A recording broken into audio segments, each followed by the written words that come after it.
Manchester United a gagné les Summer Series aux États-Unis. Voilà, ça nous fait un premier trophée. On passe plein. Ça nous fait un petit trophée, une belle photo. Cunha Mbeumo avec le trophée de Summer Series. Aux States, est-ce que ça pète pas? Est-ce que ça fait pas du bien? Est-ce que ça fait du bien? Roulement de tambour, non, on s'en fout. On s'en fout. Match nul entre Manchester United et Everton pour ce dernier match des Summer Series et dernier match du tour américain, de la tournée américaine de Manchester United. Donc 2-2. Le match est déroulé à 23h française. Écoutez, c'est un match de pré-saison, on va pas faire long, mais je vais d'abord commencer par le positif, parce qu'il y a du positif, mais on peut se dire, le milieu de terrain surtout n'est pas prêt. Il n'est pas prêt à deux niveaux, c'est-à-dire qu'on n'est pas prêt, on n'est pas prêt à jouer de cette manière en première ligue, avec un milieu de terrain qui se fait passer facilement, et on n'est pas prêt éventuellement dans le sens où il nous manque quelque chose, peut-être un joueur. Et peut-être que Baleba ou autre pourrait être une réponse aux questions qu'on se pose, à ce qu'on a vu, et d'autant plus que Koné, le jeune malien, n'a pas joué une seule minute lors de cette tournée. Pourtant, il est avec le groupe, il s'entraîne, et Amorim est toujours élogieux à son égard. Mais pour l'instant, je crois que personne ne lui a posé la question. Dans les deux interviews, j'ai pas vu de questions sur le sujet. Alors, le positif, honnêtement, dans les 25 premières minutes, même quasiment la première demi-heure, j'ai trouvé vraiment Manchester United très offensif, avec vraiment des vagues d'attaque très très intéressantes, avec Mbeumo, Bruno, Amad. Vraiment, le côté droit marchait vraiment bien. Côté gauche, un peu moins, parce que Dalot était titulaire. Ah, je vous ai pas fait la compo, mais rapidement, en fait, les deux pistons étaient Dalot, enfin, piston gauche Dalot, et à droite Amad. Les deux milieux étaient Ugarte et Meinou. En défense, on avait Lenny Yoro, Delite, et j'en oublie un, mais je sais pas pourquoi tout le temps j'oublie le troisième. J'oublie le troisième. Au goal, Bayendir. Et en pointe, en fait, le trio de pointe était Mbeumo, Cunha et Bruno Fernandes, avec un Cunha en attaque. Donc, cette équipe, étrangement, en tout cas, c'était très agréable de voir qu'on était très offensif, on avait des grandes vagues offensives et c'était agréable de voir qu'on pouvait créer des occasions. Franchement, je suis pas inquiet, on va créer des occasions. Mbeumo, Amad, déjà ça marchait très bien, je trouvais qu'il y avait une très bonne relation technique et on sentait que les deux pouvaient faire des bonnes différences, des bonnes passes. Avec Bruno aussi, Cunha en attaque, bon, j'ai dit que je commençais par le positif, mais Cunha en attaque, je pense qu'on a. Ça n'a pas été efficace. Pour moi, Cunha, c'est un joueur qui percute, qui donne le ballon à l'attaquant, mais être attaquant, il faut qu'il apprenne encore. Là, en tout cas, il n'a pas eu un beau match en tant qu'attaquant. Ce que je vous avais dit, Cunha en attaque, ça pourrait bien fonctionner. C'est comme Bruno en attaque, ça peut bien fonctionner. Mais ce n'est pas le mettre dans les meilleures conditions. Mettre l'équipe donc dans les meilleures conditions. J'ai trouvé aussi qu'on avait une bonne relation technique. Techniquement, on est monté d'un cran. Beume sur le terrain, Cunha, Fernandez, Amad, Meinou, et même Yoro derrière, on a des joueurs qui ont la capacité de garder le ballon sous pression. C'est très très très très bien. On en a plus cette année. On en a plus, quand ils sont en confiance, on en a plus. Et donc on a vu Mbeumo bien garder le ballon, faire des bons décalages. Amad, on le connaît. Bruno, il sait faire ça aussi, même si sous pression, il peut être en difficulté. Il a une très bonne qualité de passe. Et ça, vraiment, il y en a plus et c'est agréable à voir. C'est vraiment agréable à voir. Il y a eu des combinaisons, une touche de balle. On sentait que techniquement, nos joueurs sont à l'aise. Les joueurs étaient au-dessus de ceux d'Everton. On a marqué un but. Le point de penalty, il est très dur pour Everton. Pour moi, il n'y a pas penalty. Amad a provoqué. Amad a fait des très bonnes premières demi-heures. Vraiment, j'ai vraiment aimé sa première demi-heure. Je trouvais qu'il est vraiment au-dessus de.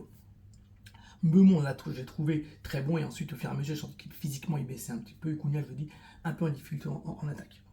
Le côté gauche, il était très pauvre pour moi. Le côté gauche, il était assez pauvre. Dalot, offensivement, n'apportait pas beaucoup, d'autant plus qu'il était à gauche. Même quand il est à droite, il n'est pas mauvais. Mais on sent qu'il y a eu un déséquilibre quand même. On cherchait beaucoup Amad, la différence avec Amad et Mbeumo. Il y a un problème, qui est toujours le même, c'est que notre milieu de terrain se fait complètement transpercer à chaque passe, ou dès qu'il rate un tacle, c'est transpercé. Après, est-ce que c'est fondamentalement à cause du milieu de terrain, oui et non. Bien entendu, c'est un problème collectif, plus global, qu'il faudra assigner, qu'il faudra adresser, il faudra faire quelque chose. Mais j'ai trouvé que c'était, comme d'habitude, une passe transpercée. C'est dommage. Et c'est dommage parce que, comme je vous l'ai dit, on a techniquement des bonnes relations entre les joueurs, techniquement des joueurs qui sont meilleurs, avec Cunha, Mbomo, Amad Mainou sur le terrain, je trouve. Mais on est bon sur ce point-là, mais on n'est pas non plus le Barça. On est bon, on est plutôt même pas mal, mais on n'est pas tellement bon qu'on peut jouer que là-dessus. Bon, le Barça, même si ça n'a pas trop de milieu vraiment défensif, ils étaient tellement forts que Xavi, Iniesta, Busquets, Messi, que vraiment, même comme le Barça d'aujourd'hui, hein, que vraiment ils peuvent ne pas avoir vraiment de milieu défensif et de défense trop basse, ils sont hauts, parce que tellement ils ont le ballon, ils sont très bons techniquement, qu'ils peuvent jouer que comme ça. Nous, on ne peut pas faire ça. Oui, on est bon. On est bon. Donc si Liverpool nous presse, on peut garder le ballon plus aujourd'hui qu'avant. Mais en vrai de vrai, on n'est pas si fort que ça techniquement. Et donc du coup, on ne peut pas jouer que sur cette force-là. Et donc on a besoin de gars, de chiens, de gars qui sont là pour tenir, des Caicedo, des Fernandez, des Essien, des Makelele, et je l'ai répété. Et Ugarte n'a pas joué ce rôle-là, qui n'est pas un mauvais joueur, mais en tout cas il a fait un mauvais match aujourd'hui. Mais il nous a tenté de commettre les brèches. C'était compliqué. Fernandez, comme d'habitude, complètement indiscipliné. Il n'a pas eu un très bon match en réalité, en global, même s'il a quand même un but sur penalty, une très belle passe décisive pour Mason Mount. Donc Bruno a marqué le premier but sur penalty avec une provocation d'Amad, et le deuxième but c'est Mason Mount qui fait un super but enroulé, très spontané à la Mason Mount en fait. Mais en vrai, notre milieu de terrain est tout le temps déchiré. C'est aussi la faute, entre guillemets, des pistons qui doivent resserrer, qui doivent être là. Je trouve qu'Amad a bien fait le taf, Dalot a tenté aussi. Mais ça manque. C'est pas assez opaque. C'est pas assez opaque. J'ai trouvé qu'on était facilement transperçable. Et on l'a déjà dit. Je suis très content qu'on ait des joueurs meilleurs techniquement et qui peuvent garder le ballon. Mais que la première ligue. Et là, j'ai trouvé qu'il y avait quand même de l'impact, mais pas non plus un impact de malade mental. Les joueurs aussi ne voulaient pas se blesser avant le début du championnat. Il y a quand même l'impact, mais il n'y avait pas non plus ce niveau d'intensité. Il y avait un bon niveau d'intensité, il n'y avait pas un niveau d'intensité de première ligue. Et donc j'ai peur que contre des équipes qui vont plus vite, plus fort, et qui a le second souffle, puisque la première ligue, c'est des points, c'est 3 points, ça va être autre chose.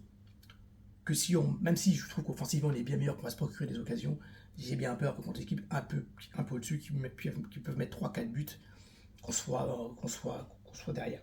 J'ai peur aujourd'hui. Après, ça se trouve, ça, on peut le faire avec les joueurs qu'on a aujourd'hui. Peut-être qu'on peut s'améliorer, progresser, être une meilleure équipe, mieux défendre ensemble, parce que c'est pas forcément les deux milieux qui sont là, c'est pas forcément Maïn Ugarte, Casemiro Ugarte, peu importe. C'est aussi un travail collectif. Que la défense soit plus intelligente pour être plus près des milieux de terrain, les pistons bien serrés, les attaquants faire le premier pressing, être juste dans les marquages. Vous comprenez, c'est un problème global.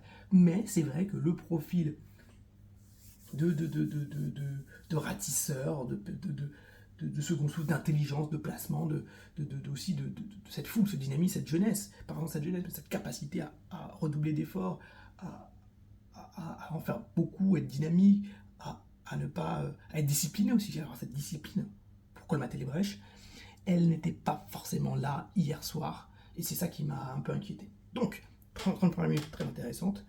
Ensuite, on a baissé pavillon. Everton a commencé à jouer un meilleur football que le nôtre.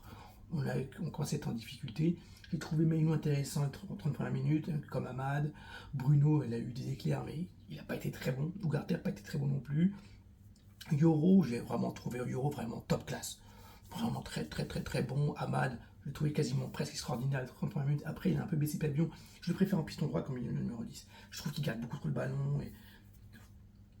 Et d'ailleurs, ça m'inquiète un tout petit peu dans la mesure où il n'y a pas beaucoup de bons centres qui ont été effectués, même si dans les précédents matchs il y a eu des centres, il y avait Højlund, il y avait Cunha, donc il y avait moins d'intérêt à le faire, mais je trouve qu'il n'y a pas assez de centres, pas assez de choses qui se passent dans la surface pour l'attaquant. Mais on n'a pas de vrai attaquant, vous me direz. Bon. Donc ce 2-2, même les buts qu'on s'est mangés derrière la défense, bon, Indy avait un bon match d'ailleurs. J'ai trouvé qu'on était toujours sur la limite. Je sais pas. Ça m'a pas rassuré sur une capacité à pouvoir garder un score ou marquer des buts, pourquoi pas, mais pouvoir subir ou pouvoir attaquer tranquillement en se disant derrière c'est pas grave, on va la récupérer, on va remonter. Voilà. j'ai pas été rassuré là-dessus. Et c'est pour ça que maintenant je me dis, parce qu'il y a certains d'entre vous me disiez, euh, il y a peut-être moyen plutôt de privilégier un milieu de terrain qu'un attaquant. Et je disais plutôt un attaquant. Je dis pas que je révise ma position, mais quand même là, quand je vois ça, je me dis,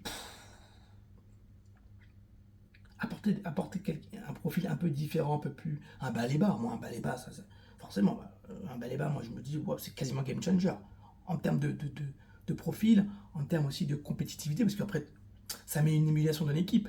Et aussi en termes de nombre de joueurs, c'est intéressant, je pense. Et pouvoir s'adapter en fonction de l'adversaire, en fonction aussi de la forme du moment, de la manière dont on veut jouer, etc. Ça pourrait être très, très, très intéressant.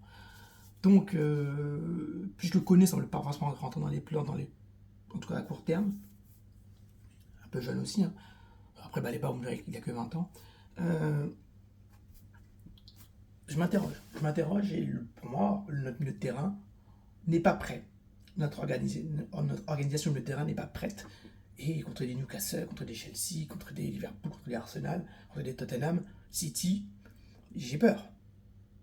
J'ai peur. City, ça nous roule dessus. Liverpool, ça nous roule dessus.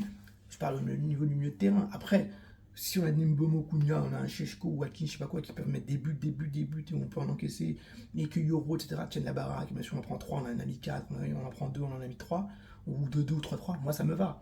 Mais aujourd'hui, j'ai peur qu'on ne puisse pas enchaîner des performances juste à cause de ça.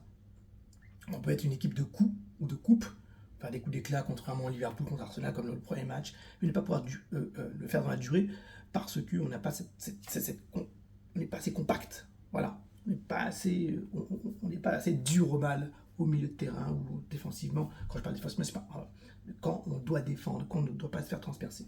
Voilà.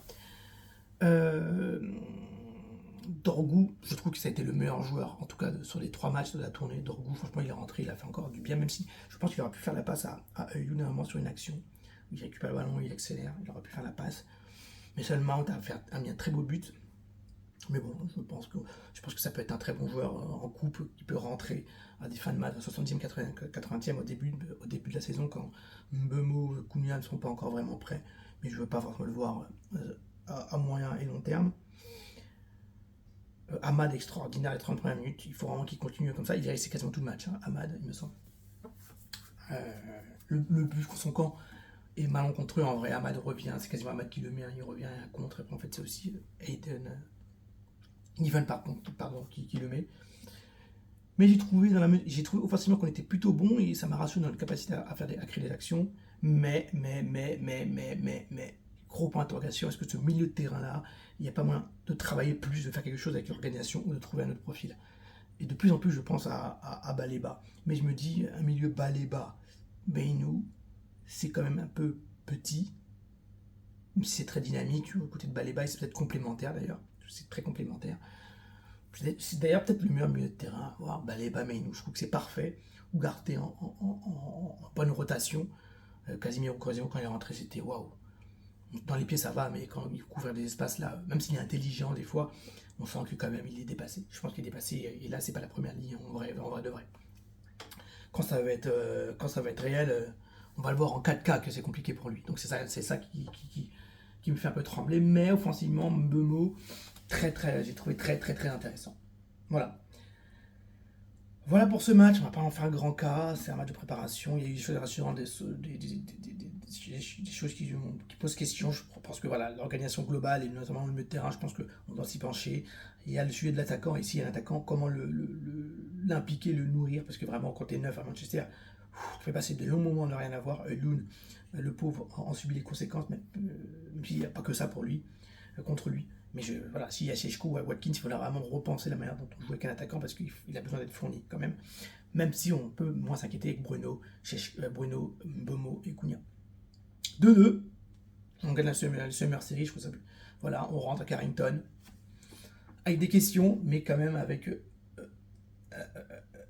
une certaine confiance en ayant marqué des buts, en n'ayant pas perdu et en se disant qu'on peut faire grandement mieux parce qu'il y a vraiment une grande marge de progrès. Prochain match contre la Fiorentina, domicile, et après, c'est le grand bain Arsenal.